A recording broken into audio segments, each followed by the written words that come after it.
rin kaming itlog na maalat. Yee. Itlog na maalat. Kape-kape tayo. Tong video na to ikuha nga pa pala to nung Sabado. Nung mga nakarakaraang Sabado pa, I think 2 weeks ago. Sobrang tagal na, di ba? Hindi ko nga rin alam bakit sobrang late na yung mga post ko ngayon. Actually, marami pa akong ipopost. Ibig sabihin ba niyan, sobrang busy na ako sa buhay? Haro? Itong mga videos ko kasi pending pa to nung last year pa. Kaya naipon siya at ngayon ko lang siya naipopost talaga. So, pupunta ulit kami ngayon sa park. At dahil nga Sabado is our family day. Paglalaroin ulit namin tong mga bata. Let's go! So ayun na nga, fast forward, pupunta nga pala kami ngayon sa park dito sa Abu Dhabi. At bago nga rin pala kami pumunta sa park ay dumaan muna kami dito sa may supermarket para bumili ng salted egg at dahil nga nag-crave yung asawa ko dito. At pagkatapos nga namin dumaan sa may grocery, dumaan na nga rin pala kami dito sa may gasoline station para naman palagyan ng hangin yung bike ni El tsaka ni Dior. Flat na kasi siya, parang ilong mo flat. Charot lang! Hindi na rin kasi nagagamit yung bike nila, nandito lang sa bahay. Kaya naman na flat na siya, ganun pala yun kapag ang bike ay hindi ginagamit, nagiging flat. Kaya naman sabi ko sa asawa ko, dahil na natin yung bike nila para naman magamit, di ba? So ayun na nga sa mga bago pa lang pala dito sa page ko, we are Filipino family living here in Abu Dhabi. Bilang isang Filipino family na nanirahan dito sa Abu Dhabi, itong ginagawa talaga namin every weekend or Saturday lang. Pag Sunday naman, syempre nasa church kami, automatic na yon. At pag weekdays naman kasi hindi rin talaga kami nakakalabas kasi nga may pasok si AL, yung panganay kong anak. Kaya yung 5 days na yan, nasa bahay lang din talaga kami ni Dior. Buhay nanay kapag nasa bahay, alam nyo na. Kaya naman kapag Friday na ng gabi or Saturday, lumalabas rin talaga kami kasi ito lang yung time namin para sa mga bata. Yung pinaglalaro talaga namin sila. So ayun na nga, nandito na nga rin pala kami sa park. Dito nga pala to sa may Heritage Park dito sa Abu Dhabi. At ang sabi ko nga sa asawa ko ay puntahan namin lahat ng park dito sa Abu Dhabi. Para naman ma-enjoy yung stay natin dito, di ba? Sa sobrang tagal na nga namin nakatira dito sa UAE, ngayon lang din talaga kami nakakapamasyal. Yung asawa ko nga 20 years na dito, siguro ako mga 15 years na. Pero hindi pa talaga namin naiikot yung mga pasyalan dito, di ba? Sa sobrang busy ng buhay. Nung pinanganak ko to sa AL, yung panganay namin ay hindi talaga kami nakakalabas din kasi nga busy, may trabaho pa ako noong time na yan. Wala rin kami masyadong time. Tapos naman itong pangalawa naming anak na si Dior ay pinanganak ko kasi to nung pandemic kaya wala talagang time para mamasyal. At isakto din naman kasi sa Sharjah kami nakatira noon.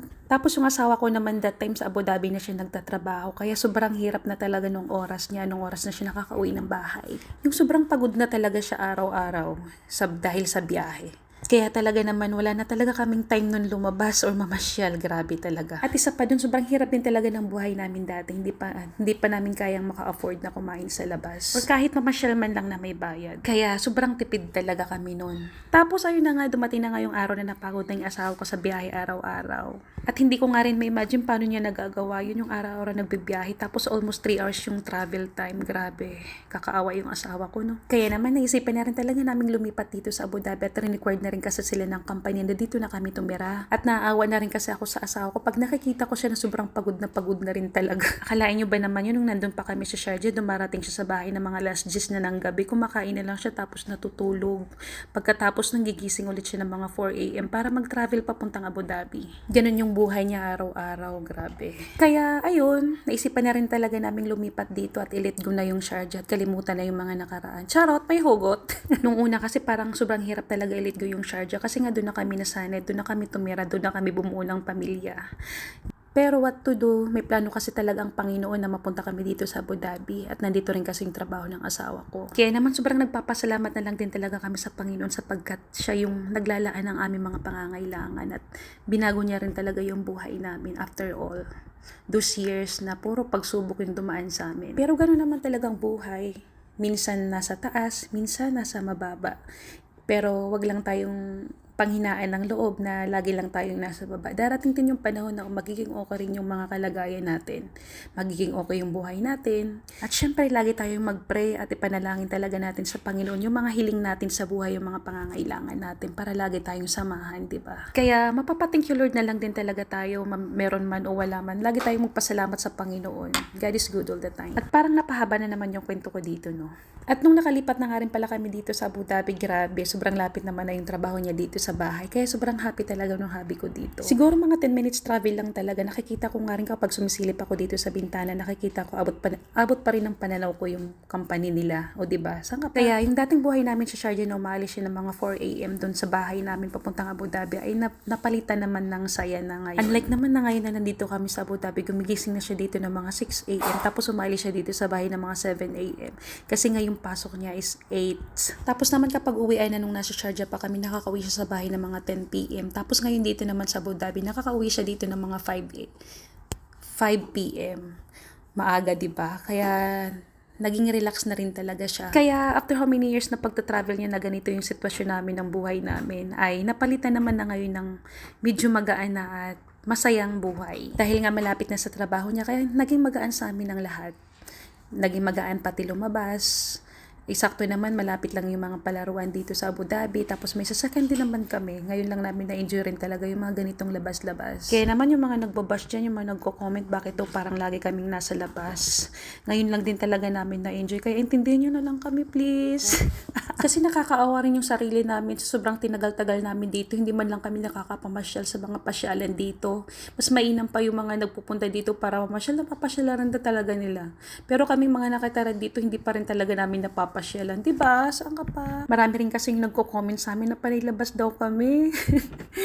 Pero bago naman dito is sobrang naghihirap rin kami. May mga pinagdaanan kami, mga pagsubok. Hindi naman laging masaya pero pinapakita lang din talaga namin na lagi kaming masaya bilang isang family. Kahit nga kaming matatanda na dito yung mga kaibigan namin dito, para mga late bloomer nga kami, ngayon rin lang din talaga kami nagsisilabasan. Ngayon lang din talaga namin napupuntahan yung mga places dito sa UAE na hindi pa namin napupuntahan. So, yun yung goal namin ngayong 2025 ay puntahan lahat ng mga pasyalan dito. Kaya wag na kayong magtaka kung lagi akong nagpo-post.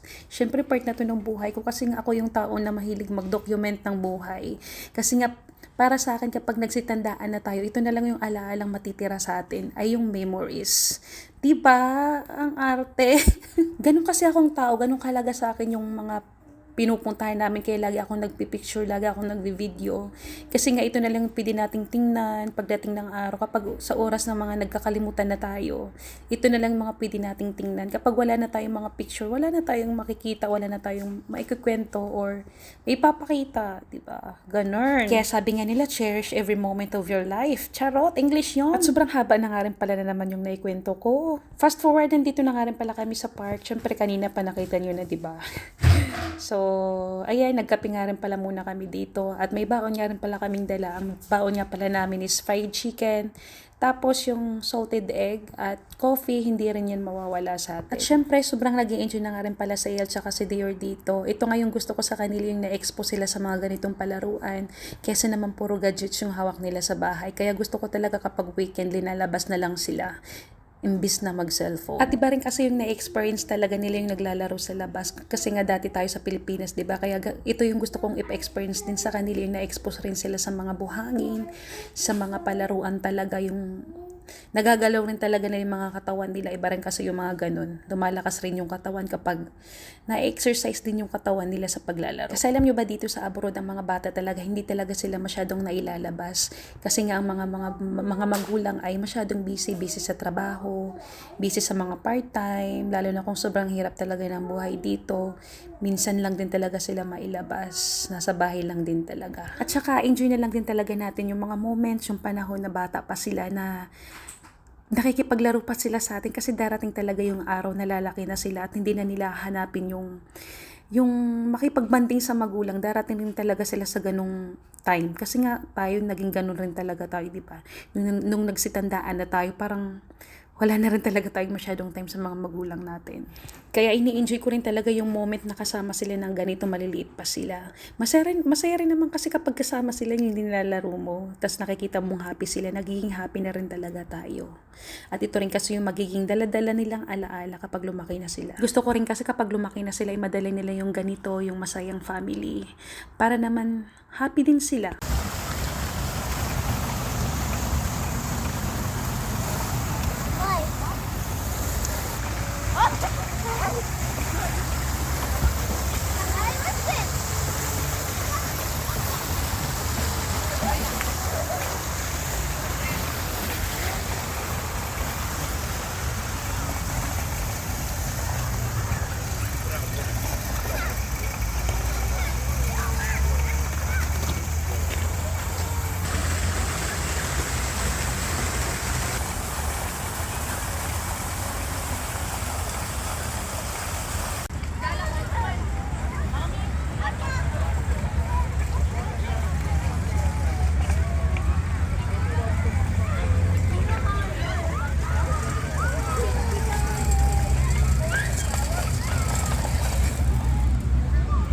Pauwian na!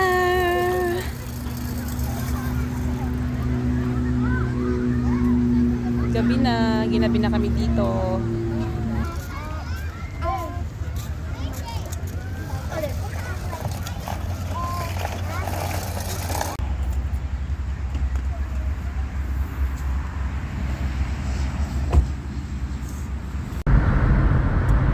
Nakauwi na nga rin pala kami dito sa bahay. Thank you for watching. Bye-bye!